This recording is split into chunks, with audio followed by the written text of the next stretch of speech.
This is a camera lucida, and throughout the 19th century it was an indispensable drawing aid for artists and technical illustrators alike, and yet it's virtually unknown today. A camera lucida allows you to trace what you see. Technically, it superimposes a virtual image of your subject onto your paper, so you can see both your hand and your subject at the same time. This works for landscapes, figure drawing, and even copying other images. It radically transforms how you see and how you draw. So you might ask, where can I get one? Well, a portable camera lucida hasn't been manufactured in generations. An original camera lucida on eBay will run you from $300 to $500. At that price, it's a collectible or an antique, not an everyday tool. In 2013, I brought it back with authentic optics in a lightweight portable construction and at a price that more people could afford. Hi, I'm Pablo Garcia, and I'm a professor at the School of the Art Institute of Chicago. In the year 2000, artist David Hockney proposed the ideas in this book, Secret Knowledge: Rediscovering the Lost Techniques of the Old Masters.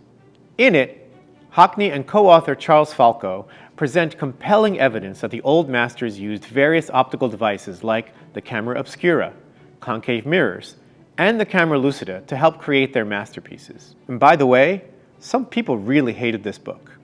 They want to believe that the old masters somehow had superhuman drawing abilities, and they think that Hockney suggested that the old masters were somehow cheating by using optical drawing aids. But it's really the opposite. Many of us think it shows that the old masters were even more amazing because they made it their business to engage with the most cutting-edge technologies of their day, optics. After first reading about Hockney's argument, I bought an antique camera lucida and started drawing. One day, I showed the camera lucida to fellow professor and artist, and he was floored. Even though he was admittedly rusty, he was able to draw a quick likeness. And this is what the camera lucida is all about. Perspective, composition, and foreshortening are easier when your live subject is right there on your paper. But when we talked about using it with our students, we identified a problem. Antique camera lucidas are expensive. Most of our students hadn't even heard of it. To bring it to our students, someone would have to make one that is more accessible to everyone. The result? A camera lucida for today, the NeoLucida. Now, to make this an authentic experience, I needed to get a few things right. First, optics. We used the exact same prism and mirror and glass optics as they did 100 and even 200 years ago.